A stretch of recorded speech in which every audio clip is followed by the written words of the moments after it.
este segundo episodio de Maniobras de Evasión, este ciclo que realizamos en Librería Europa, donde pues nos reunimos en torno a las narraciones, a la historia, que tienen como principal motor la imaginación. En estos momentos convulsos, en estos momentos un poco complicados, pues el abandonarse a las historias imaginativas y que nos hacen disfrutar de una manera totalmente desprejuiciada, ¿no? Esas que nos limpian por unos momentos o por un buen rato las neuronas, pues aquí estamos en este ciclo para hablar sobre esas narrativas.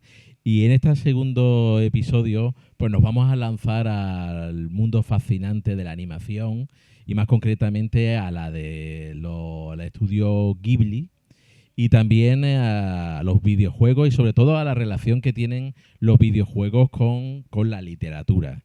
Cómo la literatura, el cine, los videojuegos en los últimos años se están retroalimentando y están pues creando vasos comunicantes para contar historias, que al final de cuentas es lo que nosotros, pues al ser humano, pues una de sus grandes motivaciones vitales es la de contar y narrar historias. Y para ello, pues tenemos hoy con nosotros a Marta García Villar. Muchísimas gracias, Marta, por estar aquí hoy con nosotros en estas maniobras de evasión.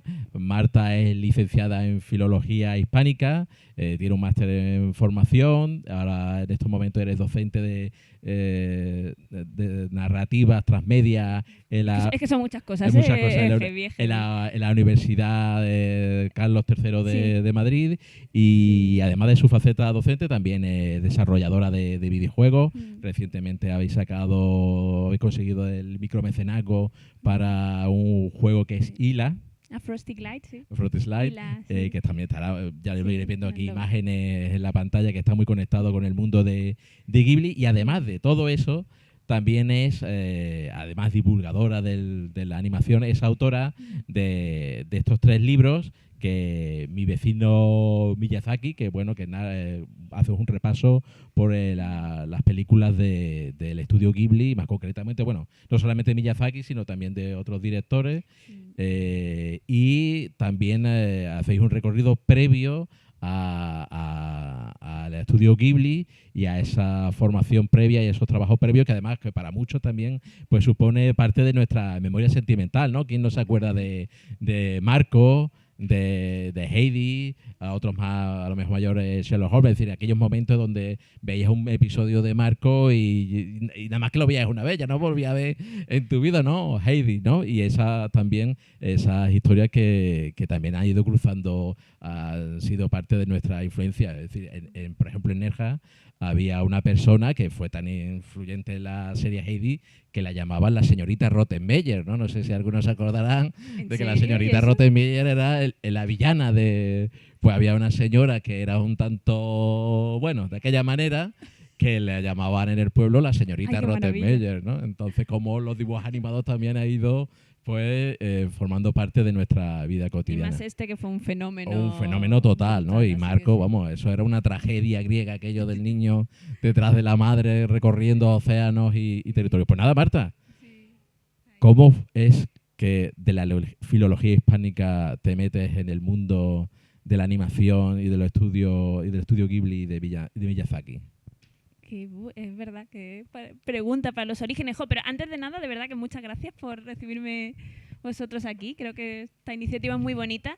Antes les decía que yo soy una firme defensora de que las bibliotecas, las librerías puedan dinamizarse, que la cultura se hace dentro del colectivo en un montón de espacios, y que bueno, que estamos también en un momento en el que de tanta individualidad, de tanto consumo propio, solitario y además masivo, ¿no? El binge watching. Me pongo a ver series, me pongo a ver un capítulo uno detrás de otro, tengo muchísima oferta de series todo el día y no es como antes, que a lo mejor tenías que esperar una semana para ver Marco y saber... Entonces, bueno, que al final que hagamos un ejercicio tan solitario del arte, de la literatura, de todos esos mundos imaginarios de ficción que tanto nos llenan, y que podamos compartirlo en espacios como estos, pues para mí es un honor estar aquí por ello, porque creo que se hace en conjunto, ¿no? Y bueno, la verdad es que la respuesta a esa pregunta es un poco tricky, es un poco curiosa, porque no digamos que no lo definiría como que salto de la filología al estudio Ghibli, sino que estudio Ghibli ya estuvo siempre conmigo. Entonces, digamos que el espacio de la Universidad de Málaga, la carrera de Filología Hispánica, en concreto, pues un nicho muy bonito que teníamos ahí de estudiantes, de un profesor, que además un profesor que me consta, gracias a un amigo que está aquí en la sala, que ha dicho que también estuvo también en esta iniciativa, Rafael Malpartida, pues montamos lo que era ese pequeño grupo de vincular literatura y cine dentro del ámbito universitario, ¿no? Entonces, yo que siempre había estado de adolescente muy interesada en investigar, pues estudio Ghibli, en investigar videojuegos. Yo jugaba de adolescente a los videojuegos y me planteaba, ¿cómo se escribe esto? ¿Por qué este videojuego, este maravilloso Final Fantasy VII, trata unos temas tan complejos y tan profundos? ¿Por qué esto no se puede tratar en la universidad? ¿Por qué esto no se puede tratar en el instituto? ¿Por qué no puedo hacer un trabajo en el instituto de esto? Y bueno, pues luego encontrar ese espacio en la universidad en la que, como os digo, al final se juntan esa constelación de profesorado, de alumnos que estamos motivados en vincular la literatura y el cine, pues me apoya, me reafirma en poder darle una legitimidad a los mundos que habían marcado esos años de adolescencia, ¿no? Así que me sirvió también para reafirmarme. Luego me pasó que al acabar la carrera me voy a Madrid. Así en mi primer trabajo allí, pues tengo, pues, parece un poco como esta historia de me voy de las provincias a la capital. Tampoco es eso, tampoco hay que romantizar la gran capital y más como está ahora. Pero sí es cierto que allí me encuentro en un momento en el que pues entro en contacto con editoriales, con gente, con más personas que también pueden, que apoyan también esta divulgación, que blogs, foros, páginas web que también hablan del tema. Y entonces surge pues publicar Mi vecino Miyazaki en coautoría con Álvaro López. Conocemos allí al editor de Diabolo Ediciones, pues luego más adelante contacto con otro editor que también, Héroes de Papel en su día, que fueron de los pioneros en tener una línea de edición de libros sobre videojuegos. Me contactan, entonces digamos que coincide un momento en el que se estaba intentando apoyar desde la divulgación, publicación de libros sobre el mundo del manga anime, sobre el mundo de los videojuegos. Y yo digo que yo creo que ya me venía reafirmada de la universidad, de que la literatura no era solo lo que consumimos, no era solo el medio del libro, no era solo el concepto de literatura clásica que igual todos teníamos en mente, sino que la narratividad también estaba en otros medios y había que potenciarlos. Y si te gustaban, además, si tenías la suerte que pasaba, como me pasaba a mí, de que te apasionaban desde niña, desde adolescente, pues ahora era el momento también de estudiarlos y de darlo a conocer. ¿Y por qué el estudio Ghibli y no Disney, no Warner, Fíjate. no los No, es Lollipus, verdad. no? ¿Por qué Ghibli? Pues antes Rita creo que dijo, a veces es como a veces tienes la suerte de que te enamoras de una obra en un momento determinado, en un contexto adecuado que te marca ya poderosamente para siempre, ¿no? Entonces, a mí, por ejemplo, me gustaba mucho Disney, me gusta mucho Disney, no las políticas de ahora, pero eso es otra cosa.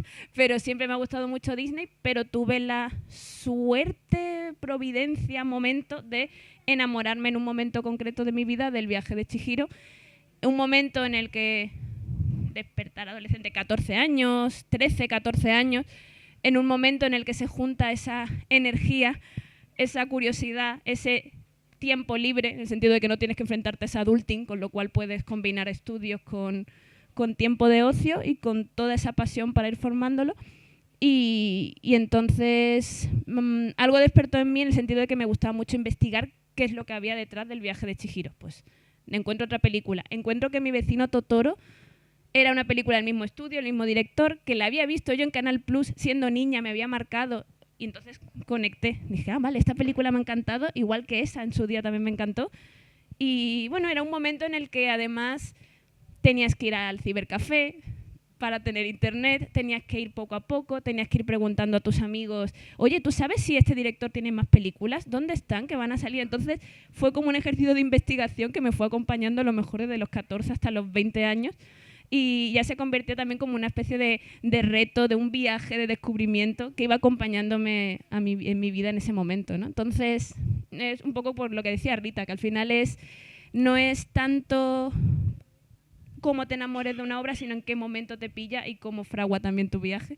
Y a mí, pues, Estudio Ghibli me acompañó en los momentos en momentos difíciles de mi vida, en una etapa de crecimiento vital como en la adolescencia, y ahí siguió. Y me pasó un poco igual con Final Fantasy, que fueron mis dos universos narrativos adorados de aquel momento.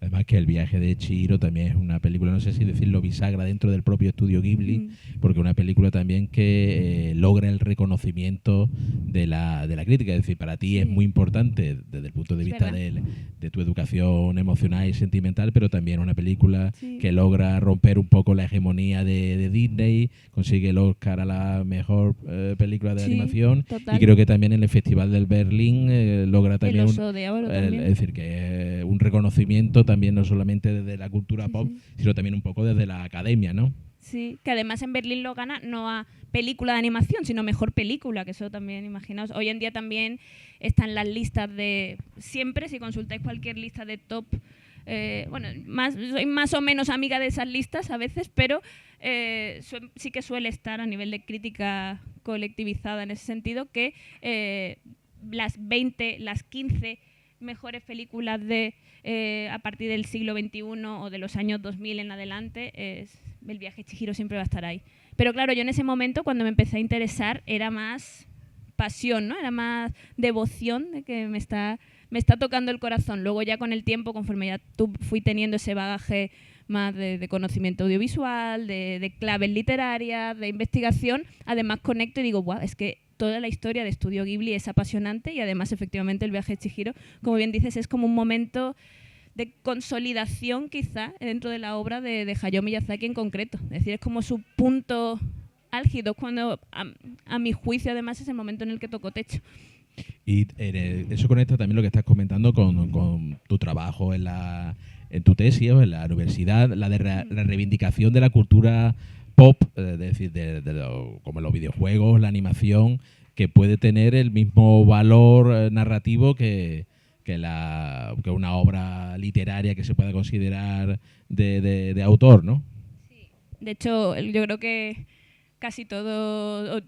todos los doctorandos de ese ámbito en la Universidad de Málaga, y si no, José Manuel me podría decir lo contrario, pero voy a decir que no, rechazamos bastante esa idea de esa jerarquización en la que la literatura tiene que estar en el primer medio, ¿no? Sino que al final son medios que utilizan formas distintas para contar una historia, y que esa idea de que el libro siempre va a ser mejor que la película, el libro siempre va a ser mejor que el videojuego es un hecho infantil o poco profundo en comparación al libro o la película, pues eso hay que desterrarlo, ¿no? Entonces es verdad que desde ese ámbito de investigador siempre hemos estado durante mucho tiempo insistiendo en sembrar un poquito para que esa idea vaya calando, en quitar esa jerarquización elevada de la literatura por encima de otros medios. También, bueno, ahora continuando con Ghibli, ¿por qué Ghibli en el sentido de qué es lo que diferencia a estos estudios que muchos reconocen también dentro de John Lasseter de Pixar, ¿no? En su primer momento, cuando reconocía a Miyazaki como su referente principal? ¿Qué es lo que tiene Ghibli que ha ido cruzando también desde aquel Marco Heidi hasta El chico y la garza? ¿Qué es lo que crees que diferencia su trabajo del resto? Pues hay distintos componentes, pequeñitos, serían una serie de claves, pero quizá una de ellas, a mi juicio, muy importante es la humanidad que destila a través de las distintas subcapas de sus historias. Me explico, o sea, ya nosotros tenemos ya como muy asociado que Pixar es a lo mejor un estudio que suele hacer películas que calan en el imaginario de los niños, pero que a los adultos en distintas etapas de su vida también les da un mensaje, y que puede conectar a nivel amplio con distintas generaciones. Pero es que eso ya también lo hacía Estudio Ghibli. De hecho, Pixar también toma mucho esa reafirmación de algo que Ghibli ya tomaba por bandera desde el principio. La idea también de no mostrar, es que lo miro y me da como mucha ternurita saberlo, de no mostrar a lo mejor arquetipos tan sencillos como proliferaban a lo mejor en esa época en la animación, ¿no? Que yo adoro mis princesas Disney, adoro mis villanos, adoro todo lo que queráis, pero al final estamos pues esas líneas más simples de villana, princesa, héroe. Mientras que en Estudio Ghibli ya desde entrada ya se introducía una preocupación social, temas de defensa a lo mejor del medio ambiente, preocupación por cómo se relacionan los padres con los hijos y se aísla bastante de lo que son pues, el maniqueísmo del bien contra el mal más clásico, sino que todo tiene unas capas más profundas. Que a lo mejor puede una niña, podemos mostrar, que a mí siempre me ha parecido un ejemplo paradigmático, podemos mostrar la tristeza de una niña por su madre llorando, o simplemente podemos poner un plano de una niña después de saber que su madre está enferma, mostrarla durmiendo. Pues, ¿por qué la vamos a mostrar durmiendo? Porque al final en el alma humana, cuando reflejamos lo más profundo de los sentimientos humanos, cuando nosotros estamos tristes, lo que necesitamos es dormir. Una persona que está profundamente deprimida lo que hace es dormir. Si tú acabas de recibir un impacto emocional, lo que necesitas es descansar, ante todo, es quedarte dormido. Entonces esa sensibilidad, ese reflejo de cómo puede mostrar Miyazaki, por ejemplo, en este caso, en Mi vecino Totoro, pues la tristeza de unas niñas que ante una mala noticia pues necesitan dormir. O el viaje de otra niña que quiere independizarse pero que se ve abrumada por un montón de estímulos, por un montón de presiones, por la idea de encajar además como mujer en un ambiente estando ella sola con todas las dificultades que tiene. Y una película, Nikki, el aprendiz de bruja en este caso, en el que el principal enemigo de esa niña, de esa protagonista, va a ser la gestión de su propia autoestima baja en ese momento. No tenemos un villano, solo tenemos a una niña enfrentándose a su inseguridad. Entonces, ese tipo de lecturas, pues os he puesto ejemplo de dos películas del año 88 y del año 89, con lo cual es muy adelantado a su tiempo en ese sentido, en un momento en el que la animación, pues sobre todo, pues trataba paradigmas más clásicos, ¿no? Viajes del héroe, princesas, villanos, etcétera. Sí, es verdad que en las películas, y aquí lo vamos viendo en las imágenes, ahí no hay una marcada frontera entre el bien y el mal, sino que hay muchas zonas grises, ¿no? Y entonces también a los niños los trata como niños, pero también con una autonomía, ¿no? Es decir, no como dependientes, no tampoco viven sus propias aventuras y siempre en contacto con la naturaleza y desde la comunidad, ¿no? Has comentado también que Miyazaki tiene un fuerte componente social en su cine, ¿no? Por ejemplo, ahora que estoy viendo a mi querido Sin Cara, o sea, la lectura tan profunda que hay también dentro del viaje de Chihiro, de esa confianza en un capitalismo muy exagerado. Los padres de Chihiro, nada más llegar a un parque abandonado al que ven comida, se creen como con la potestad, con la impunidad de decir, bueno, yo me puedo comer todo lo que hay aquí porque tengo dinero para pagarlo. Mientras esté protegido por el dinero, yo me puedo creer impune, ¿no? Y que eso sea un mensaje que él critique, por ejemplo, también en El castillo ambulante, esa idea de guerras sin sentido que no acaban de... Cómo tenemos este aparato bélico en el que una guerra que podría haberse detenido hace mucho tiempo sigue y sigue y sigue y ya nadie sabe por qué.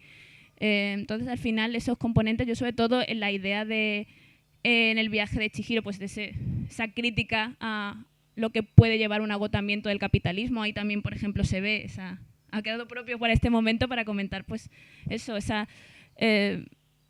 devastación que genera el ser humano, mancillando ríos, machacando el medio ambiente. Entonces todo ese componente siempre lo muestran en sus películas. Eso es algo que tengas la edad que tengas, el mensaje te llega y cuando lo vuelves a revisionar siendo más mayor también lo captas de otra manera. Además que también hay muchos artefactos voladores, es decir, que eso es la fascinación también por el vuelo, ¿no? Que es algo que... Eso que es personal suyo. Eso es personal, ¿no? De decir, esa la aspiración al vuelo, estar continuamente volando, ¿no? Que eso yo creo que tanto a niños como a adultos, pues en cierto modo nos fascina, ¿no? Sí, quien no ha soñado con volar, ¿no? La idea de el vuelo en sí mismo siempre ha sido esa imagen de libertad y creatividad y de imaginación, poder llegar a otro mundo, poder llegar a otra realidad, el vuelo siempre simboliza eso. También, por otro lado, el cine de Ghibli también está un poco al margen de la corriente de la animación japonesa, ¿no? En cierto modo, ahora que vemos que hay una... casi que se impone ahora mismo la animación, es decir, hay canales, Crunchyroll, hay multitud de plataformas, incluso las grandes plataformas occidentales están apostando por el anime. ¿Qué diferencias hay entre el cine de animación de Ghibli al mainstream, se puede decir, japonés, ¿no?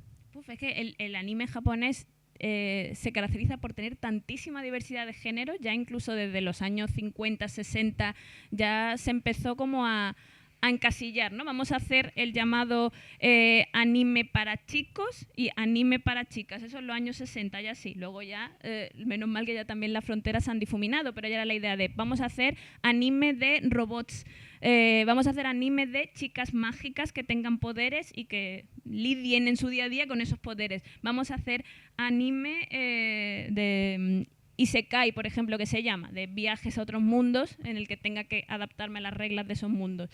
Vamos a hacer anime, que es también muy habitual, de criaturas, eso gracias a Pokémon, ¿da? A entrenar criaturas y a mostrar la superación, a entrenar, Dragon Ball, por ejemplo, también esa idea, Naruto en su día también, por ejemplo. Entonces, en un mundo en el que hay tantísima diversidad, pero aunque haya diversidad, son esquemas muy encajonados y muy prototípicos, Ghibli aportó pues una novedad y algo fresco en el sentido de poder contar historias humanas, historias muy cotidianas, en las que a lo mejor el principal conflicto, como en el caso de Mi vecino Totoro, fuera mudarme, ser una niña que se muda al campo y lidio con el hecho de que mi madre está malita y no sé cuándo volver a casa. Simple y llanamente esa es la premisa. Hoy en día ya sí que es cierto que tenemos más muestras de, sobre todo más en la cinematografía, en películas, no tanto en series, de directores que han cogido un poco ese legado y sí que apuestan pues, por mostrar historias también con un corazón más sencillito, ¿no? Con el día a día, el costumbrismo de lo cotidiano, la profundización en los conflictos más sencillos y también la representación a lo mejor de colectivos más vulnerables, que eso antes no se daba tanto. Una pregunta, en las películas de Ghibli están todo el rato comiendo, es decir, yo creo que es una de las películas de animación que comen muchísimo. ¿Sabes que hubo una exposición sobre eso en el Museo Ghibli? Es que yo creo que ya saben que es una seña de identidad también, como también goza de una animación tan sensorialmente potente. O sea, las películas de Estudio Ghibli tienen alimentos que dan ganas de comer. Y ellos lo saben. Y lo saben tanto que en su día hicieron una exposición que luego fue itinerante, luego viajó por otras zonas, todas en Asia, por supuesto. Pero hicieron una exposición de las comidas de Estudio Ghibli. Y eso es genial. De hecho, también, a lo mejor no sé si lo tenéis aquí, pero también hace poco lo habéis tenido, ¿no? El libro de recetas, ¿verdad? Que es genial. Ya por eso también han inspirado mucho pues, a crear eso. Libros de recetas para poder emular todo ello. ¿Y cómo plasma todo ese universo en un libro? ¿Cómo se plasma todas esas sensaciones, colores, personajes, historias?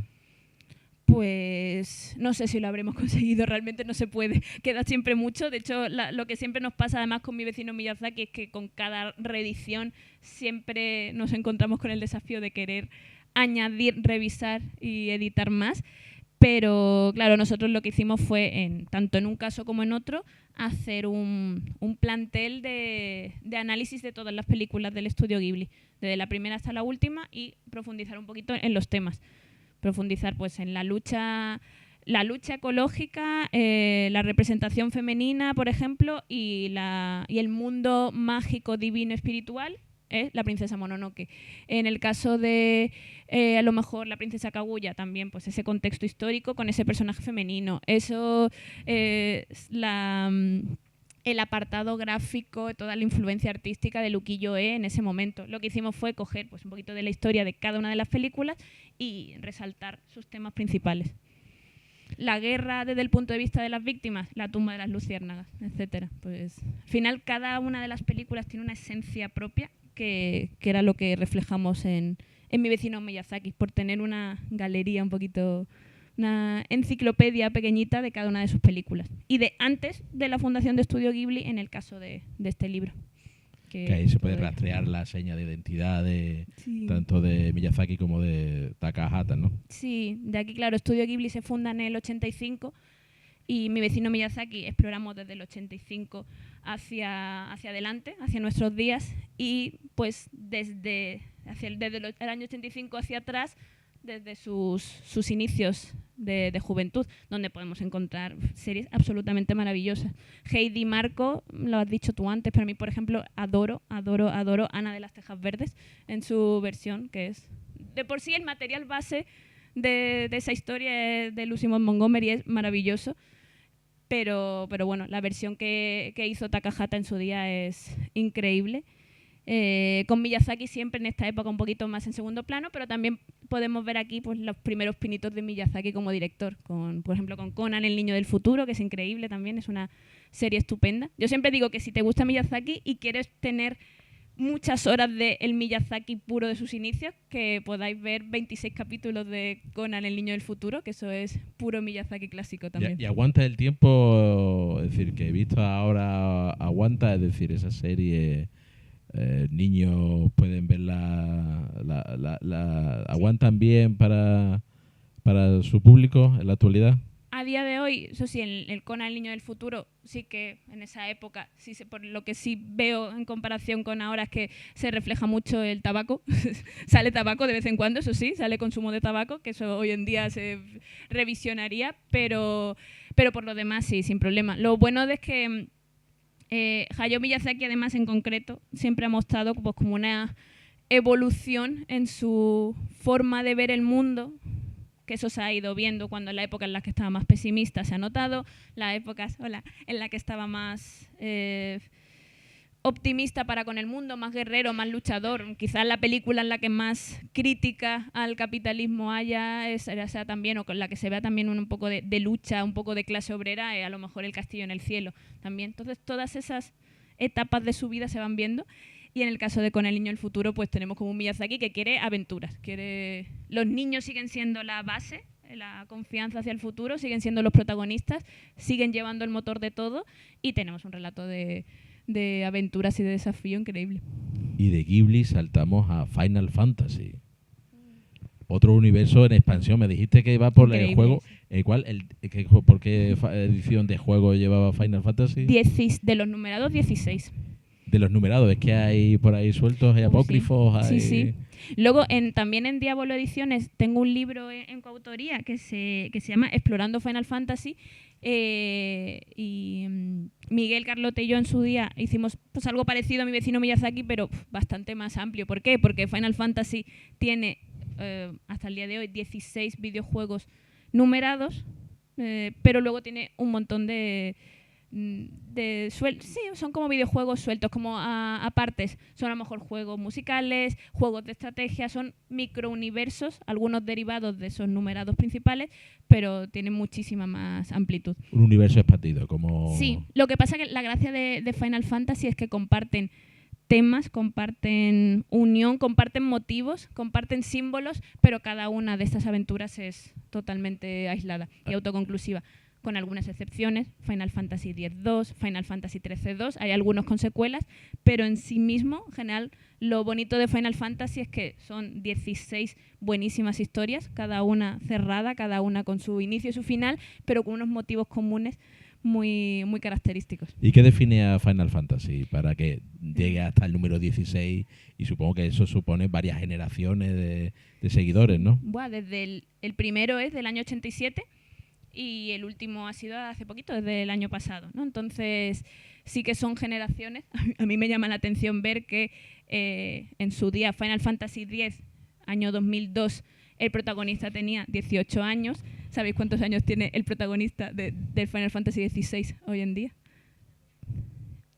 30 y pico. Han hecho crecer que ahora los protagonistas de Final Fantasy sean también mayores. Es como que en su día, los protagonistas son adolescentes y ahora vamos a seguir apelando a los jugadores que vieron crecer toda esta saga, y ahora el protagonista tiene 33, 35 años. En su día los personajes que tenían 35 años parecían bastante mayores, las cosas como son. Ahora ya. Pero yo digo, tantas generaciones lo que tiene sobre todo pues son una serie de motivos temáticos. Sobre todo son videojuegos que reflexionan también mucho sobre la vida, la muerte, la identidad, el hogar. Tienen también a veces tema del amor en muchas dimensiones, no ni siquiera solo el romántico. Muchas veces también hay una serie de dinámicas de rebeldía frente a un órgano más, un rey malvado, un órgano más opresor y unos rebeldes, influencia de Star Wars también, en su momento lo tenía.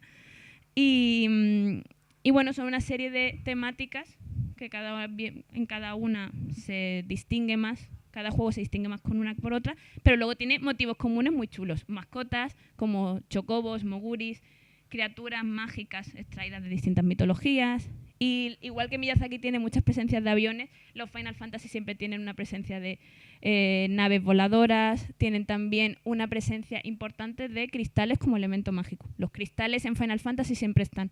Esos cristales a veces equilibran el mundo, a veces tienen magia, a veces hay que romperlos para poder ayudar al mundo, a veces hay que coger ese poder de ellos, a veces esos cristales son el origen del planeta.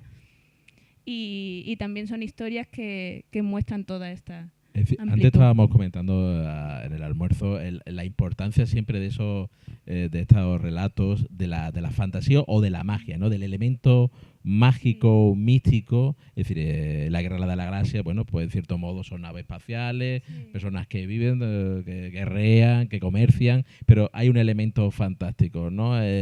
Siempre hay un elemento místico, mágico, legendario que va cruzando toda esa historia, ¿no? Aquí en el caso de Final Fantasy los también cristales, siempre. los cristales, ¿no? Los cristales a veces ligados a los elementos, los 4 elementos como equilibrio del mundo. A veces hay, en algunos casos, como en mi favorito, Final Fantasy IX es quizá el cristal representa un mundo que es el origen de todos los mundos posibles y que si se destruye, pues se puede cambiar el equilibrio de todo. En otros casos, ese cristal está más representado en lo que es el hecho de que el planeta tenga vida. Si nos cargamos el planeta, nos estamos cargando también el mundo entero.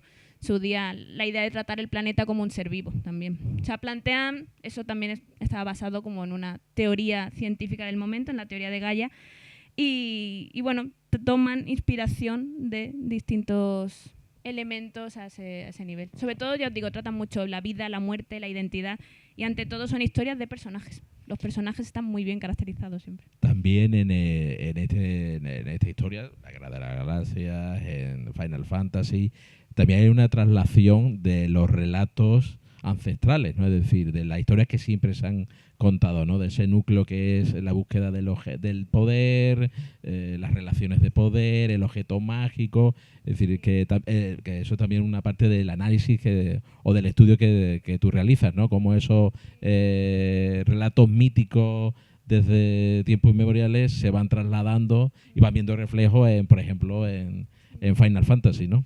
Sí. De hecho, también doy clase de narrativa de videojuegos en Safe Games Studio, y en ese curso planteamos como 2 estadios, ¿no? En una parte del curso, yo siempre le aviso a los alumnos que está como va a aparecer una clase de humanidades o de literatura, porque vamos a hablar precisamente de lo que dices, de cómo todos los grandes relatos míticos, los arquetipos de personajes, que si el mago mentor, el viaje del héroe, la magia, cómo se trasladan, cómo se reflejan en los videojuegos, porque están. Y luego también tenemos una parte que hace única a los videojuegos, cómo podemos narrar de manera diferenciada en los videojuegos a diferencia de en la literatura o en el cine, porque los videojuegos también tienen su qué para ello. Eso te iba a preguntar. ¿Cómo trasladar una historia, un argumento a un videojuego y qué lo diferencia de la literatura o de una producción audiovisual como una película? Perdona, también Final Fantasy en las narraciones transmedia creo que fue también una de las primeras que tuvo una representación en una película de animación digital, ¿no? Creo que fue de las primeras películas. Ese es un caso además que en un capítulo de la tesis lo trato un poco por analizarlo. Final Fantasy XV También os voy a decir que eso es un caso que está hecho pero un poquito regulera, porque Final Fantasy XV es un videojuego que al ser tan ambicioso, quería contar tantísimo, se dio cuenta de que no podía. Entonces llega un punto en el que parte del videojuego se traslada a una película, entonces el prólogo, iba a decir la precuela, pero ni siquiera el prólogo del videojuego es una película digitalizada, luego hay otro preludio aún mayor de que es una serie de animación. Luego se hace el videojuego, se dan cuenta de que no pueden meter las tramas de todos los personajes que querían y entonces hay DLCs, que son contenidos descargables posteriores. Pues tú juegas al juego y luego tienes que pagar, descargar y pagar, ojito, otro contenido para saber más de los personajes. La pena en ese caso además es que luego se quiso continuar, se quiso darle un final alternativo. Como no podían en el videojuego, se publicó un modo de novela.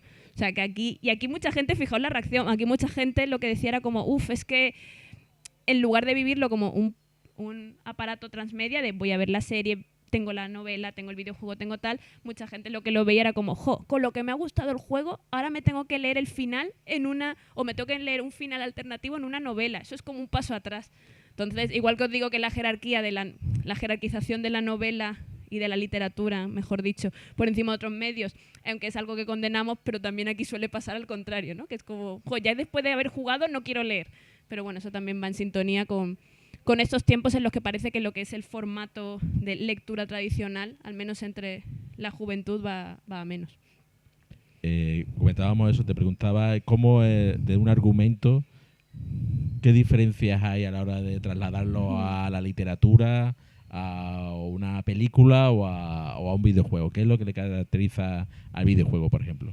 De entrada, la interactividad, la implicación del jugador. El videojuego es el único medio en el que no vamos a recibir la historia de manera pasiva, no vamos a ver la imagen y el audio que un director y un equipo de cineasta nos ha trasladado, sino que nosotros vamos a tomar un papel activo moviéndonos dentro del juego.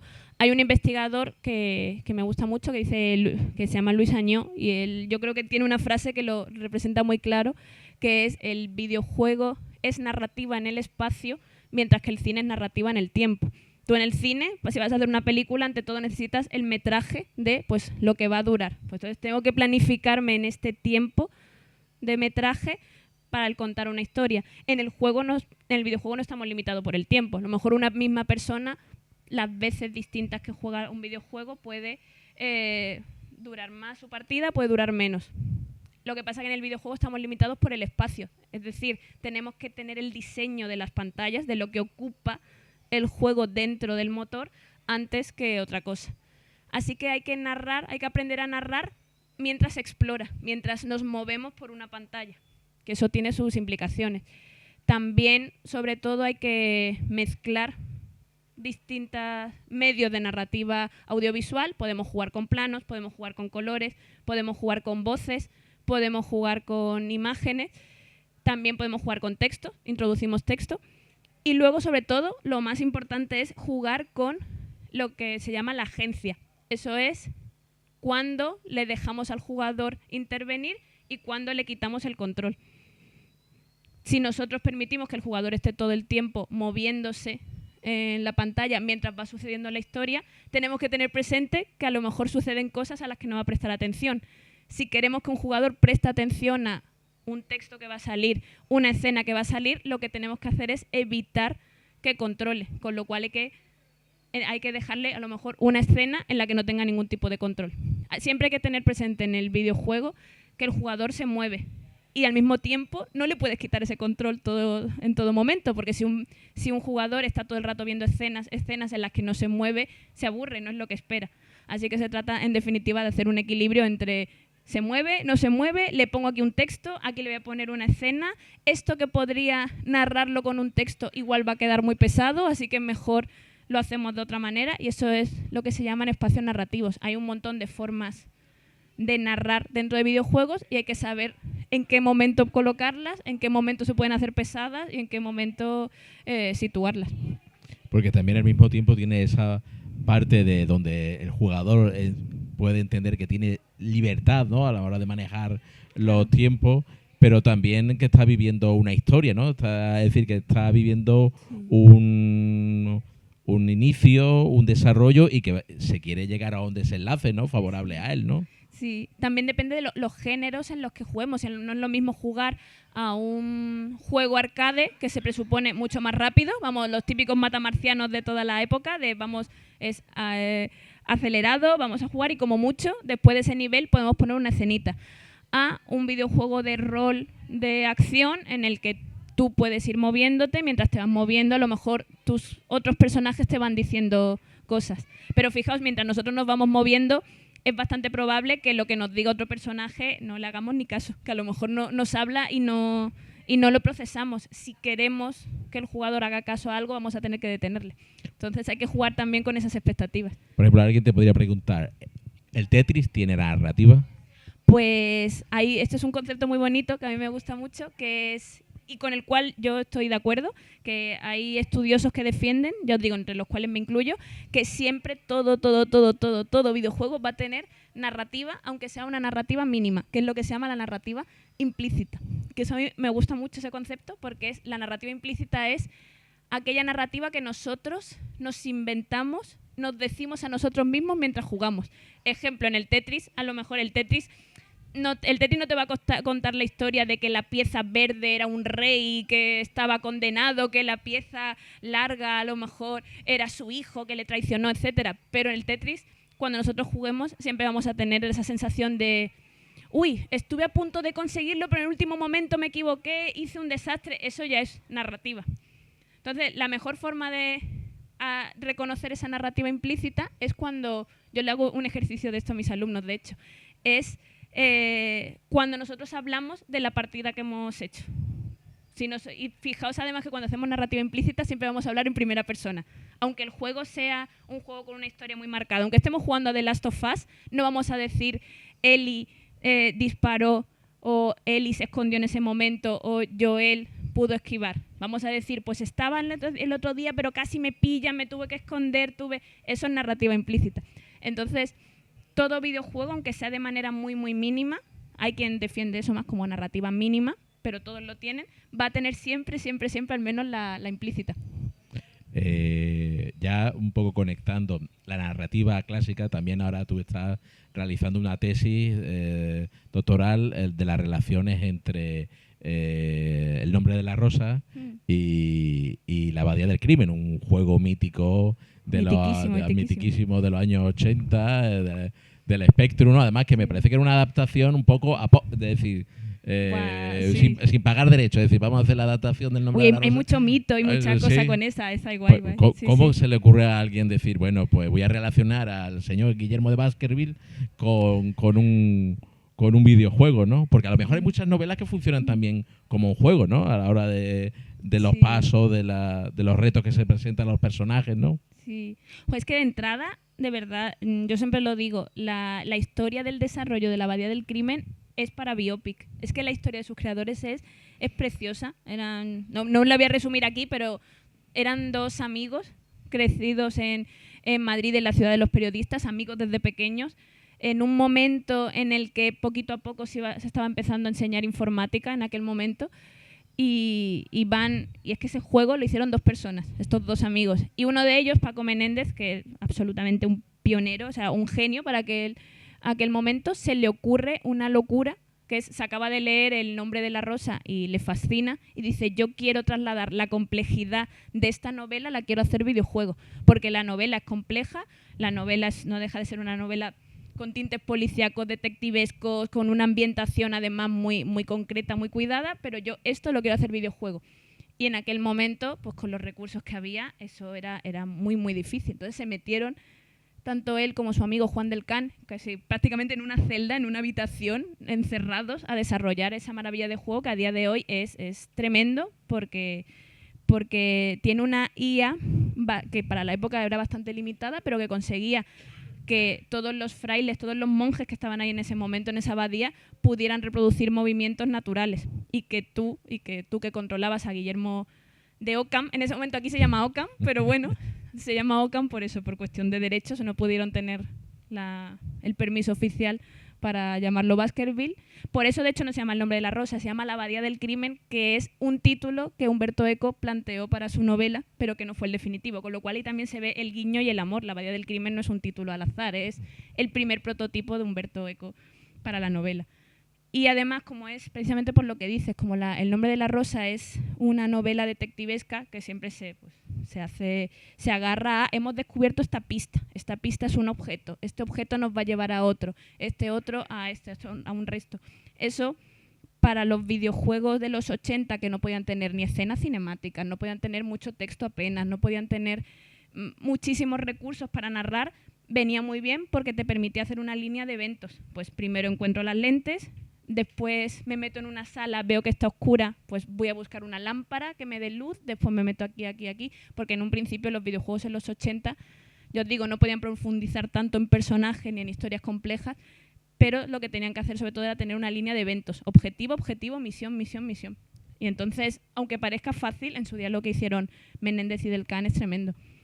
Y, perdona, Humberto Eco sí. ¿tuvo conocimiento del juego? Les mandaron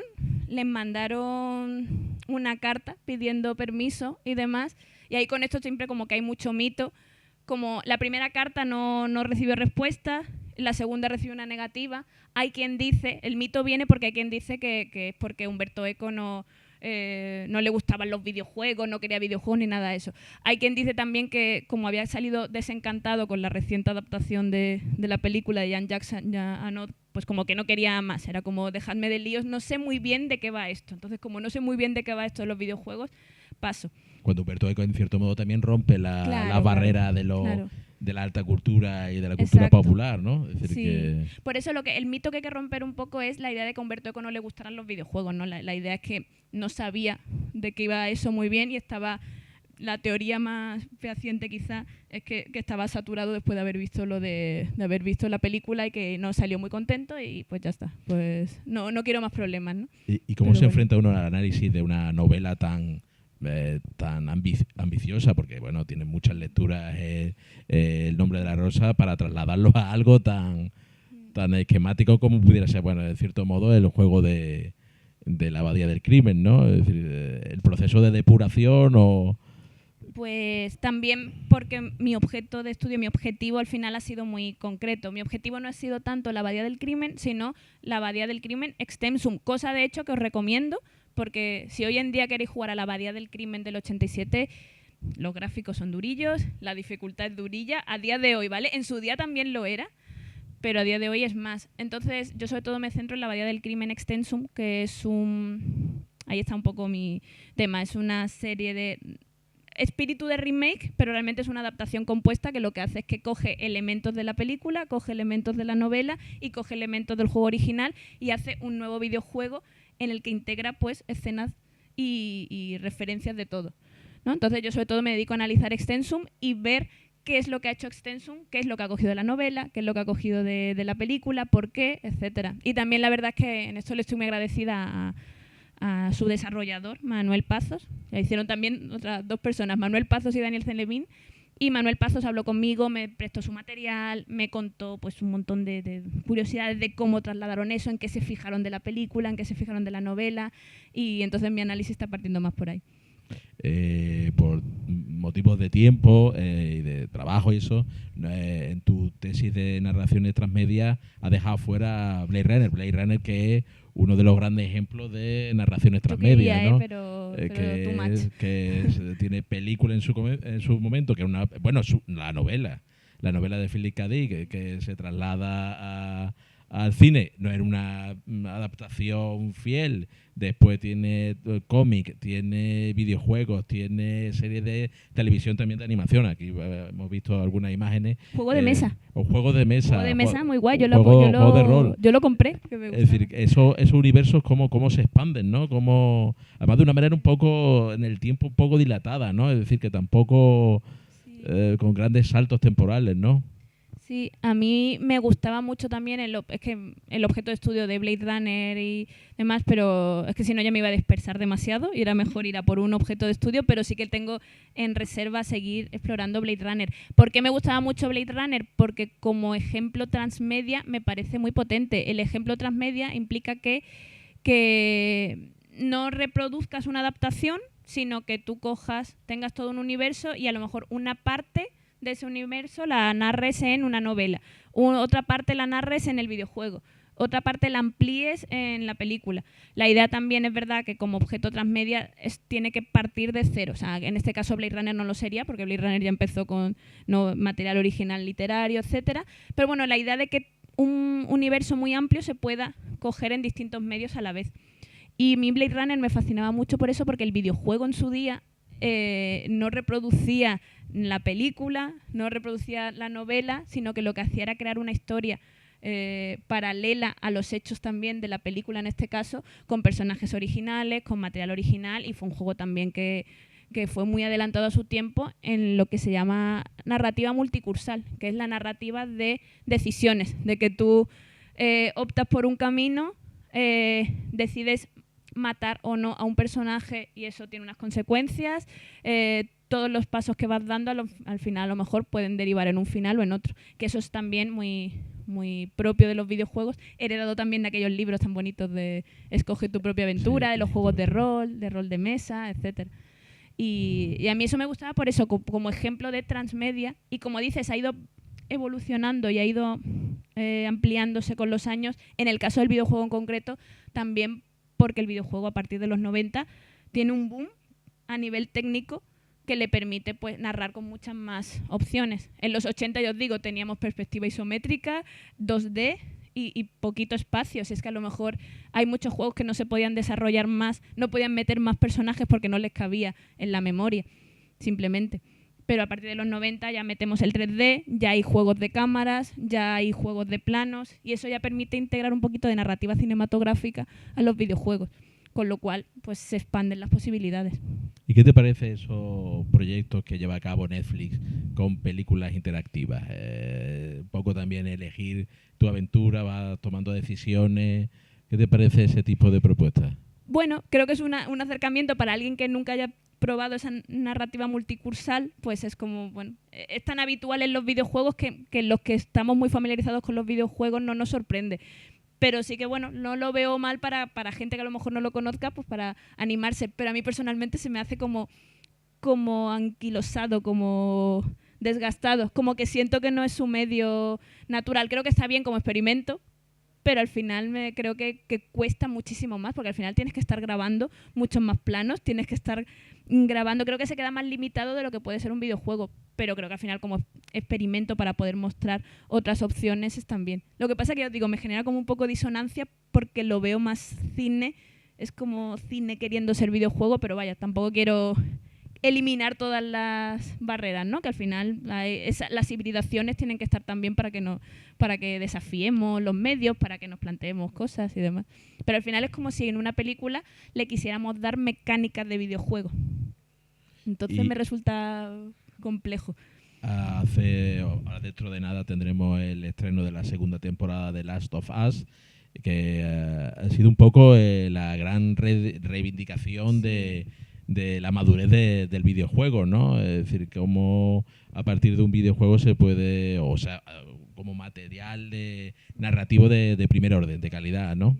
Es que además eso hay muchos estudios sobre eso. Tenemos cantidad de ejemplos de películas que son adaptaciones de mundos de videojuegos, y durante muchos años siempre se tuvo como ese estigma de no hay ninguna película buena que salga de un mundo de videojuegos. Yo en su día reivindicaba mucho Silent Hill, que a mí Silent Hill, siendo de mis universos de videojuegos favoritos, la película de terror correcta, da mucho miedito. Iba a decir mucho cague, pero sí, mucho sí.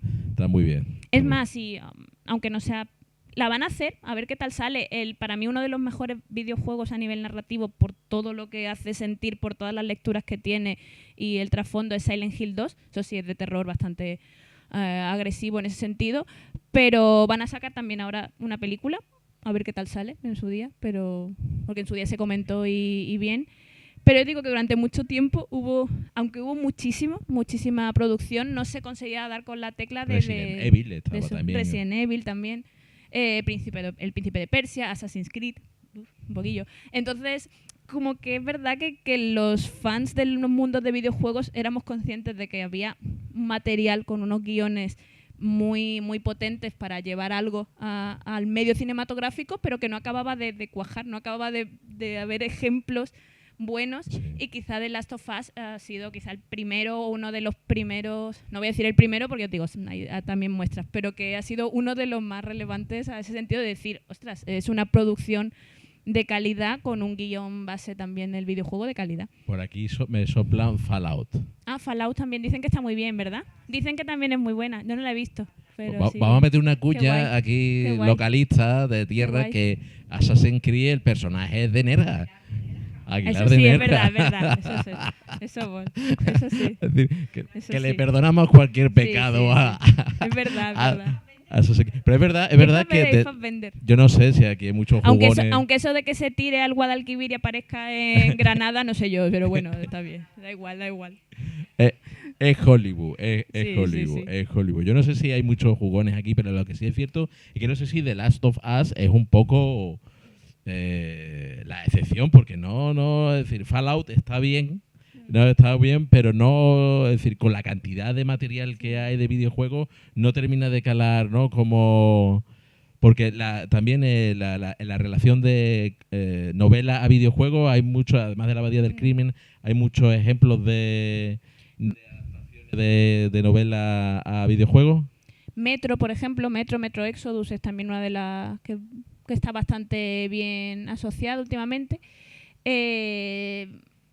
Sin pasar por el camino también de la adaptación cinematográfica, hay poco, lo que se llama así la ludonovelización, hay menos ejemplos, pero también tenemos el caso de The Witcher, también que ha sido, porque The Witcher además salió primero desde antes videojuego que luego serie, aunque la serie luego también fuera decayendo. Pero también es un ejemplo en el que se ha potenciado bastante. Que ahí al final, ahí también lo que pasó, ese estudio que confiara en ese material, decir, aquí hay un material muy potente para hacer un juego de rol con un universo muy amplio, con un mundo... Yo os digo, al final, lo que pasa un poco en los videojuegos es que si no tenemos los recursos técnicos para narrar toda la inmensidad de lo que nosotros queremos, es bastante difícil. Es muy importante tener en cuenta que a partir de los 90, los 2000, se abre un telón enorme para que se pueda llegar a desarrollar narrativas más complejas. A mí por eso Final Fantasy me gustaba mucho, porque en su día Hironobu Sakaguchi, el creador de los grandes Final Fantasy, actualmente no está en la marca, pero lo estuvo mucho tiempo, decía que lo que quería no era hacer juegos, sino contar historias. Fíjate que hoy en día no seríamos capaces de separar a lo mejor en el videojuego historia de juego, pero en aquel momento, en los 80, sí. Él decía que tenía una aspiración de narrar. Pero claro, en los 80, con poquita memoria, con píxeles muy reducidos y con poquitos recursos, era difícil. Además, también estoy viendo detrás de ti, claro, tengo ahí a Brandon Sanderson, tengo al señor Dune. de los anillos, Dune es un juego, Dune también va a salir ahora, hay videojuegos. proliferación de sagas Sí. fantásticas que, claro, eso es una tentación para las grandes productoras, para lo que es la narración transmedia, es decir... Dune va a salir, es verdad que se me había olvidado. Dune puede ser una cosa muy potente también. ¿También videojuegos? Sí. De Dune. No, que Dune, hay una... sí. Que es una tentación, ¿no? Dune, Porque, sí. claro, todas estas grandes productoras tienen después ramificaciones en estudios, ¿no? De videojuegos, por ejemplo, Disney tiene Marvel o tiene sus empresas de cómics, tiene su empresa, es decir, que vamos a tener, tú piensas que vamos a tener una saturación de adaptaciones transmedia de todas estas sagas. Tenemos ahí el problema de los tres cuerpos, tenemos Dune, tenemos también las alas de sangre también, que va a tener una adaptación audiovisual. Tenemos El Señor de los Anillos. Stephen King me parece que van a hacer una adaptación de La Larga Marcha, es decir, que va a haber una avalancha, porque claro... Las relaciones de literatura y cine siempre han sido muy prolíficas. La cuestión con el videojuego es menor, pero está creciendo. También sí. Porque a lo mejor también necesita el trasvase, ¿no? Un paso intermedio del cine... Yo soy partidaria de que no, o sea, de que yo creo que ya a esta altura el videojuego puede coger de los medios que quiera, porque ya está tan suficientemente desarrollado a nivel de recursos para tener cinemáticas, para tener uso de planos, textos, integración de lo que quiera, en las que no necesita tampoco pasar por por esa idea del cine. Aún así, si lo hace, guay, porque también los investigadores a los que nos gusta esto tenemos más donde rascar y está chuli. Pero, por ejemplo, hay una cosa interesante con el caso de Dune. No estoy segura de si va así, pero lo digo por otros videojuegos. Si nos da miedo esa idea de ay, por favor, que no lo destrocen, que no tal, creo que también hay que tener muy presente que el género del videojuego y el estilo del videojuego condiciona mucho la traslación que se haga. Hay videojuegos que por su propio género, exploración, mundo abierto, lo que importa es explorar, moverte, lo que importa es el mundo.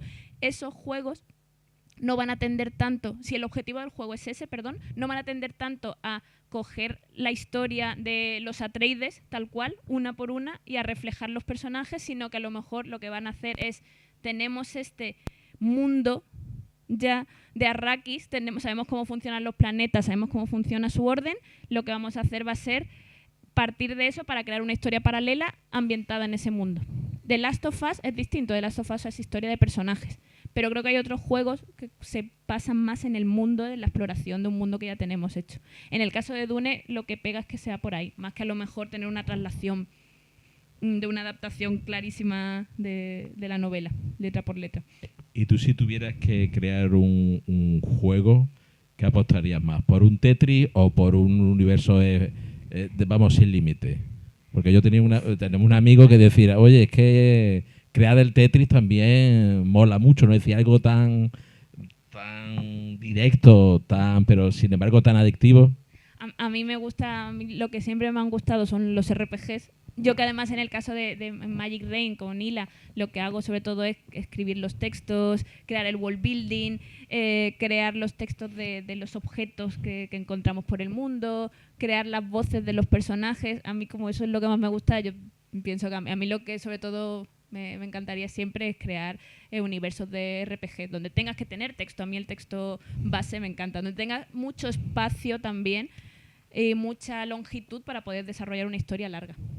Si no te parece mal, antes de dar paso, cuéntanos un poco tu experiencia con Hila, vuestro videojuego, también que hemos visto antes imágenes. ¿Cómo ha sido la experiencia? Porque habéis logrado sacarlo adelante a través de Micromecenazgo por Kickstarter, la plataforma de Micromecenazgo internacional, creo que es la de referencia. ¿Cómo habéis logrado, cómo ha sido ese proceso para lograr finalmente desde la idea hasta verlo también en pantalla? Pues ha sido muy bonito. Nosotros somos Magic Rain Studio, somos un estudio pequeñito, pero en sus días estábamos los Ítalo y Yesenia, que son los directores del estudio y también del proyecto, se metieron en una Game Jam hace finales de 2023. Las Game Jam no sé si lo conocéis, son eventos en los que haces videojuegos un fin de semana, o en un mes o en una semana. Te dan un tema. Es como si fuera un taller literario, ¿no? Te dan un tema y tú tienes que hacer un videojuego sobre ese tema. Por supuesto, se da tiempo porque se necesita pues organizarse, un trabajo en equipo, plantearlo, etcétera. Y ellos allí crearon el germen de Hila, que la idea era buscar pues un universo de cozy, relajante, tranquilo, en el que una brujita buscando a su gato se descubre a sí misma dentro de un entorno de una isla mágica. Y de ahí, a raíz de esa Game Jam, como el juego tuvo éxito dentro de ese núcleo de la Game Jam, nos fueron llamando a gente que ya conocían, que yo estaba entre ellos porque había estado colaborando con ellos en narrativa antes. El equipo se agrandó, fuimos cogiendo y nos pusimos a tope para desarrollar este juego y darle mucha más dimensión, ¿no? Y hace poco empezamos una campaña de Kickstarter, ya la cerramos, pedimos 8.000 euros y llegamos a 26.000 y pico, o sea que muy guay. La verdad es que bien, nos ha permitido pues poder, eso nos va a permitir pues lanzar el videojuego en la Switch, en la PlayStation y demás, y va para adelante la publicación, así que genial.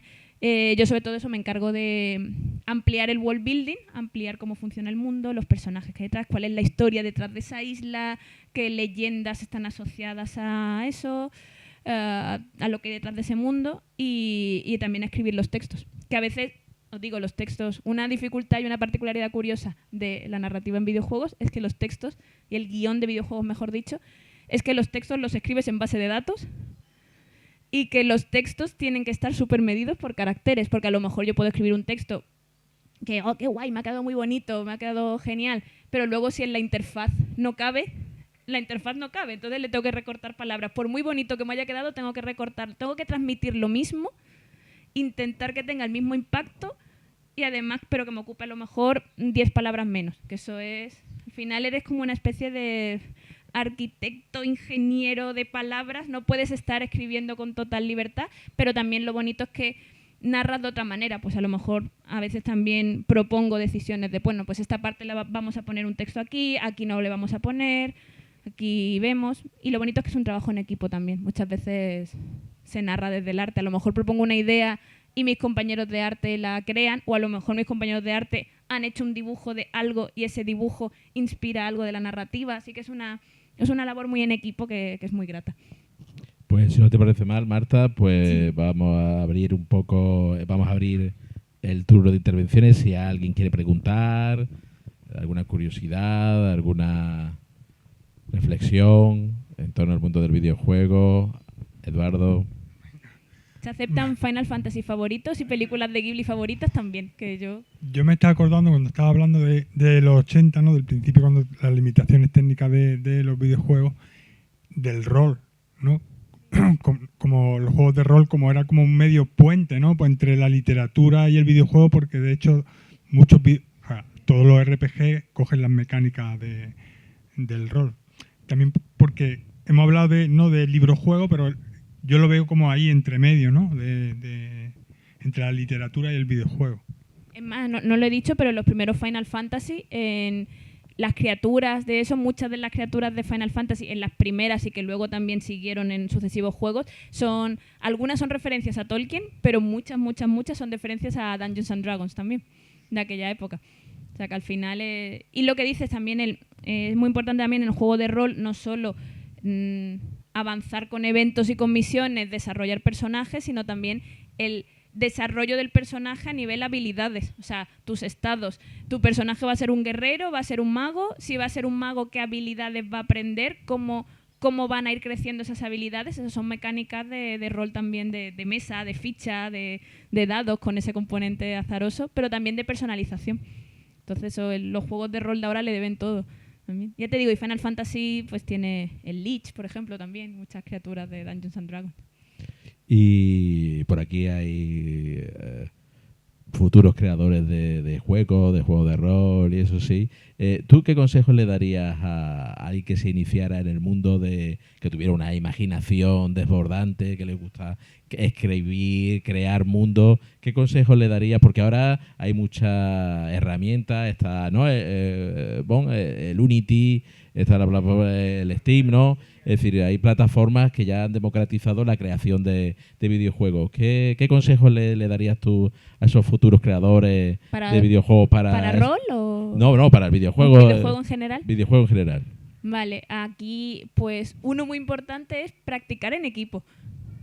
Porque está muy bien desarrollar solo al principio, pues tú puedes aprender pues, las herramientas, puedes aprender a programar a lo mejor por tu cuenta, puedes aprender a hacer algún videojuego con RPG Maker, pero en mi experiencia, por un poco lo que os he contado antes, se va a tener que trabajar siempre en continuo diálogo con compañeros de arte, en diálogos con el compositor, la compositora, en diálogos con el game designer. Entonces, como es muy difícil, de verdad, aunque hay casos de éxito tremendos, como puede ser Undertale, pero bueno, aunque es muy difícil que una misma persona se haga cargo de todo un juego, sobre todo además si es muy ambicioso, de entrada creo que practicar, por ejemplo, en Game Jams, como este evento, al final, buscar Game Jams para poder colaborar con gente, para probar esa experiencia, para poder lanzarte a trabajar en equipo. Que a lo mejor la primera experiencia o ese equipo no funciona o no estás a gusto, no pasa nada porque hay que seguir intentándolo. Que al final los videojuegos se nos olvida que es una labor que es totalmente colectiva y que bebe de tantísimos medios, de tantísimas artes, que si arte plástica por un lado, arte técnico por otro, efectos visuales por otro, programación. Si queremos que el resultado sea coherente, que sea bonito y que vaya adelante, creo que es bueno también formarte por un lado por tu cuenta, pero también practicar estando en continuo interacción con otras personas. Y ya un poco... Ah, mira, tenemos aquí... ¿Y qué consejos le daría a los que quieren crear juegos de RPG? ¿De mesa o de RPG de videojuegos o da igual? De videojuegos, ¿no? También, uy, qué guay. Es que es mi género favorito, además. Pues mira, por un lado, esto es una cosa que se lo decía mucho a mis alumnos, por un lado, crear tu mundo, tú lo puedes crear para ti, pero luego también lo tienes que comunicar, con lo cual tú tienes que intentar no crear un mundo tan complejo con nombres inventados, a lo mejor los nombres solo los vas a ver tú. Pues esto me he creado el universo de Practicaware, cuando el que había una diosa que vinculó que se llamaba así, así, así. Si presentas el juego con muchísimos elementos, con nombres que puedan despistar, a lo mejor lo entiendes tú, pero hay que intentar presentarlo de manera más cómoda. También está muy bien, importante, hacerte un esquema de cómo va a ir la historia del principio hasta el final, aunque sean las líneas bases, ¿sabes? Que tú sepas cómo va a terminar desde el inicio de la historia hasta el final. Hacerte una organización de hechos, de eventos, organizar los personajes también. ¿Y de mesa? De mesa es también importante las mecánicas, ¿vale? O sea, primero saber cómo va a funcionar el juego, cómo van a ser los eventos y los hechos, qué misiones va a haber, qué mazmorras va a haber. Organízalas primero, no dejes nada al azar, porque a lo mejor tú estás en el juego de rol de mesa y a lo mejor alguna persona te dice, pues yo me quiero ir a esta mazmorra, y si tú no la tienes pensada, tienes que improvisar. Así que cuanto más organices, mazmorras por un lado, espacio, misiones por otro, importante, objetos y personajes. Con esas 4 cosas organizadas primero, Ya después. ¿vale? Esas 4 cosas, personajes, lugares, objetos, qué objetos van a ser importantes y para qué, que tengas tú una base de todo eso, y las misiones, qué misiones vas a hacer. Después de esta mazmorra se hace aquí, después de aquí, después de aquí. No dejes nada, no improvisen nada, sino que tenlo todo organizado siempre. Y prueba y empieza, si estás haciéndolo, empieza primero con una sencillita, empieza primero con una misión. Pues van a empezar aquí en esta posada, se van a ir a esta mazmorra, después a esta cueva y después a este bosque. Y ciérralo. ¿Vale? Es que yo estoy haciendo uno. Ah, sí, qué bien, me lo he imaginado. Aquí. Qué bien. Aquí Pues- se está creando cantera. Pues es muy importante Fantástico. organizar, ya te digo. No te preocupes ni te obsesiones tanto con escribir, sino con organizar. Muchas veces cuando estás organizando la historia, tú piensas que a lo mejor no estás avanzando, pero estás haciendo un trabajo un trabajo muy importante para que tú ya luego puedas seguir adelante. Porque eso también como los magos, ¿no? Siempre habrá alguien en el público que querrá pillarte, ¿no? Entonces siempre en Claro, los juegos claro. alguien querrá pillarte en el truco y decir, por Sí. este lado ya te he pillado, ¿no? Es decir que... Sí, un poco. Claro, entonces cuanto más organices, mejor. Aún así improvisas, a veces vas a tener que improvisar, pero para que improvisen menos y para que no te pillen como dice Ricardo, tenlo todo cerradito. Y con esas 4 cosas de entrada, mejor. Pues los objetos también son importantes. Pues Y, bueno, pero- pues para ir... bueno, que está... ¿Sí? ¿Alguien más? Siguiendo con el rol. Sí. Ah, no. A la hora de... No sé si tú has hecho rol, ya has hecho has creado rol. Todavía para desarrollo no. He orientado No, pero no, eso, no sí. sin de desarrollo. crearlo. Eso no. O sea, A ver, tú dices sí. Bueno, yo, el rol mío, sí. Claro, rol tuyo. Te pensaba que decías como oficial, así de Claro, verdad con entonces, ¿qué lanzamiento. diferencia puede haber entre crear no una y otra cosa es la diferencia entre historia y ¿El de narrativa? mesa o videojuego? No, de una historia para un juego de rol Sí. Sí. y luego lo mismo llevado a un videojuego. Pues porque en el rol de mesa vas a tener que estar mucho más orientado a las misiones. Misiones siempre vas a tener que estar haciendo algo porque la gente está presente delante de ti. Entonces la gente tiene que saber de manera muy clara, los jugadores, a dónde ir, obtener una perspectiva más de hechos, de eventos, de misiones, más que de introspección de personajes, historia, etcétera. Por ejemplo, en un videojuego de rol, en medio de una mazmorra, tú puedes plantear una escena en la que los personajes, tipiquísimo, se sienten en una hoguera y empiecen a reflexionar y uno te cuente su vida. Pero eso tú en un juego de rol de mesa, detener el juego para decirle, bueno, voy a leer la historia de... Entonces está más orientado el rol de mesa a eventos, misiones y espacios que que a la historia propia de los personajes. Por eso también lo que pasaba en los videojuegos de los 80, los videojuegos de rol de los 80, el primer Final Fantasy, mira que después todos los Final Fantasy han tenido desarrollo de personajes súper complejos, historias muy profundas, muertes desgarradoras, etc. El primero era mago, ladrón, maga y un paladín yendo, pues de aquí voy a conseguir un ojo mágico, de aquí voy a este ojo, consigo el cristal de fuego, del cristal de fuego me voy aquí. Es más hechos y eventos y misiones más que desarrollo introspectivo de personajes. Y ya acabo, Ricardo. Es que se te apaga el micrófono. No es por eso, pero... No es como el de los Oscars así o el de No, los Goya que se baja, ¿no? No. Aquí Vale. tenemos eso. Además que él es el dueño, que le vamos a quitar el micrófono. Vale. Es verdad, también es verdad. Lo había escuchado antes en una ocasión, la diferencia entre historia y narrativa. Sí. Y es algo que yo voy por el coche, en el coche, por ejemplo, y yo, Guay. vale, ¿esto es historia o esto es narrativa?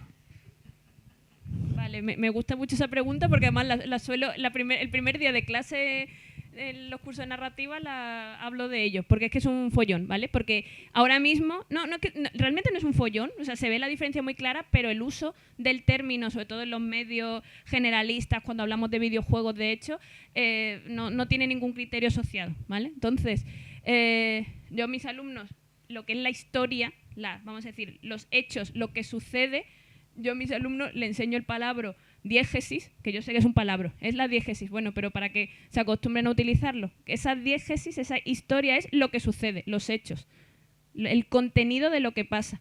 La narrativa es la mezcla de lo que pasa y cómo se cuenta, el fondo y la forma. Digamos que historia es fondo y la narrativa es fondo y forma. ¿Qué pasa? ¿Dónde viene la confusión? Los Game Awards, por ejemplo. Game Awards, el premio a la mejor narrativa. ¿Y lo que se valora realmente es cómo se cuenta el juego? ¿O lo que se valora es que tenga un guión profundo? Que vamos a decir, o que esa diégesis, que esa historia tenga complejidad. Realmente aquí es que hay una disonancia, hay una incoherencia en el uso del propio término. Entonces, por eso hay que estar atento cuando tú escuches narrativa. Tú tienes que intentar interpretar si se están refiriendo al grueso de la historia, a los hechos, al fondo o a la forma. Pero te digo yo que casi todo ahora mismo a nivel generalista se utiliza o se mal utiliza, en mi opinión, narrativa como el fondo. Pero mucho. Los Game Awards están llenos de... Bueno, sí, por eso. Pero te lo pongo eso como ejemplo, que ahí se ve. Pero vaya, la narrativa es el que tenemos, exacto, los hechos que queremos contar y a su vez cómo los contamos. Es que si no, excluimos de ahí, sí. Sí. Pues, Total. Marta, Total. nos vamos a subir a la nave espacial esta donde hacemos nuestras qué maniobras guay. de evasión. Y entonces nos gusta terminar en ¿Cómo nuestra... esa de ahí atrás? Sí, como esa de ahí atrás, que se irán sumando otras. O sea, esto es fantástica. Es que O es sea, muy maravillosa. bonita. De Yo quiero darle la mano. de la Tierra a la Luna. Pues si te tuvieras que subir a esa nave espacial para, como diría, que para quitarte de en medio, para cuando decimos me gustaría bajarme de este planeta, pues ¿qué película te llevarías en esa nave espacial? El viaje de Chihiro. ¿No? Es El que viaje de Chihiro. tardo 0,0 nada. No, es que esas preguntas que no... Y yo de verdad que es que no encuentro otra película. Adoro muchísimas películas, pero ninguna para mí parece tan absolutamente perfecta. O sea, me encanta por lo que es, por lo que transmite, por cómo está hecha y además lo que significa para mí. Así que es la película de mi vida y de momento no ha cambiado. Así que dudo que a estas alturas pase, pero que llevo diciendo lo mismo desde que tenía 14 años y ahí sigue. Una novela. Pues es complicada. Venga. Me llevo El Señor de los Anillos. Pero las 3 en un tomo, ¿eh? Así El guay. pack, No el pack. me llevo. Es que yo querría irme con esa. Yo querría de vez en cuando leer ciertos pasajes, leer ciertas descripciones. Yo ese universo me lo querría llevar conmigo. ¿Me lo podría haber llevado como película? También. Pero no, yo me llevo a Tolkien, sí. Una serie de televisión.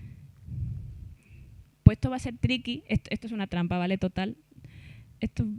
Hay otro universo de libros, además de fantasía, que a mí siempre me han llegado al alma.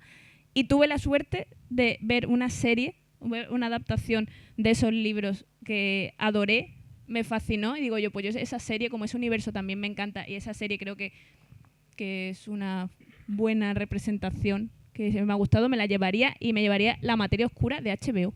Es de HBO. Es hace poquito. La materia oscura, os lo recomiendo. Los libros son increíbles. La brújula dorada, la daga y el catalejo lacado son, si los veis por separado. Pero así yo me llevo la serie, que es genial, con Daphne King, tal. Me gusta muchísimo. ¿Un cómic? Sí. Pues vosotros, me parece que vaya a montar en la misma nave, ¿eh, Antonio? Qué guay. Vaya a compartir sitio, hay camarota. He dicho eso, ¿un cómic? ¿Vale manga? Claro, por supuesto, vamos, no somos... Pues a mí... pues me voy con... A lo mejor esta sorprende, pero yo me voy con Magical Girls, que adore, que es que para mí es increíble ese manga, lo que representa para mí, además que creo que ha envejecido muy bien. De vez en cuando lo leo y lo adoro, y es Cardcaptor Sakura. ¿Te sigues metiendo a la nave conmigo? Es que Cardcaptor Sakura es genial a nivel de referentes, de tramas, historia, la imaginación que desborda, su mundo mágico me sigue fascinando a día de hoy. Y a veces en Hila la usamos de referente artístico en alguna cosa. Es que las clams son maravillosas como autoras. Y ya la última, un videojuego. Final Fantasy IX, eso clarísimo también. El 9, ¿no? El 9 para mí es estalar de todos ellos. Es más, yo muchas veces recomiendo el 9 y el 10 para empezar. El 9 no tenía voces, es verdad que es del año 99, entonces del 2000, pero bueno, entonces es de la Play 1. Yo para empezar, si no habéis jugado a ninguno, el 10 es genial también, el 10 ha envejecido muy bien, es estupendo, pero yo el 9 para mí me parece que cuenta toda una complejidad de temáticas y es un cuento, es un viaje, es absolutamente maravilloso. Lo que empieza como un cuentecito muy sencillo acaba convirtiéndose en una cuestión existencialista compleja, pero que de esas historias que llegan al corazón. Hace poco leí un tuit, no sé de quién, que también decía, acabo de pensar ahora que después, mucho tiempo que pase, Final Fantasy IX, los que lo han jugado, eso anida en el corazón, y yo lo reafirmo. Es un juego increíble, tiene una historia maravillosa. Pues Marta, muchísimas gracias por tus recomendaciones, por estar aquí con nosotros hoy compartiendo ese mundo de fantasía, de imaginación, tu visión sobre esos mundos. También agradecerte que te has desplazado desde Madrid para estar aquí con nosotros, compartiendo tu conocimiento y con esa conocimiento y esa sabiduría en torno a la cultura popular, ¿no? Así que muchísimas gracias, Marta, y por compartir con nosotros este ratito tan agradable, hablando de Ghibli, de videojuegos, de literatura, de Marco, de Heidi, de Guillermo de Vázquez, de Oca. Mazinger no, porque Mazinger esa es la competencia. Es lo único que yo es la competencia. Sí, en tu nave sí que está. Es que yo estoy perdido, yo por mi edad estoy perdido. Cuidado que estás hablando de cosas mayores. Te felicito por tu currículum. Mazinger Z. Porque me parece muy joven y has tenido una, no sé, me parece por una cantidad. Ya Ricardo empezó a enumerar cosas que eres, dónde está, y digo, esta mujer no es posible si no tiene edad todavía para hacerlo. Sí, aparento menos, pero bueno, yo creo que igual. Pues yo te felicito por tu capacidad didáctica, expositiva, por la claridad que tienes para expresar el contenido sobre el tema que hablas. Es una conferencia fantástica. Qué mono de me vais a sacar los colores. El síndrome de impostora, antes hablaba con Rita, que muchas mujeres, yo creo que prácticamente todas, y mucha gente además hoy en día, creo que tenemos un síndrome de impostor tremendo también en la sociedad en la que vivimos, y como que ya me estáis subiendo los colores. Lo has dicho desde los 14 años. Desde los 14 años ya te interesaba el mundo, todo ese tipo de mundo, y con 14 años, ¿qué estudiabas tú?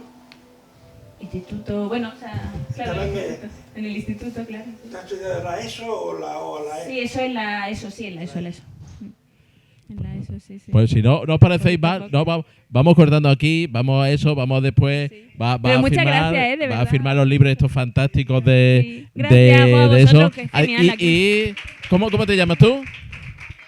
Javier, pues nada, ya sabemos que dentro de un año, de lo que es, cuando tú tengas tu juego, Está invitado. Pues entonces que sirva también esto de fomentar a las nuevas generaciones a que compartan su mundo de fantasía y su imaginación y su propia narrativa. Y ¿no? gracias a vosotros, que además este entorno es tan cálido, tan bonito, vaya, ni en mis sueños yo me imaginaba poder estar hablando de cosas que me gustaran muchísimo, como las que me gustan aquí, rodeada de libros, rodeada de espacio tan agradable y gente tan maja como vosotros, que sois muy majos. Pues nada, gracias a ti. Gracias.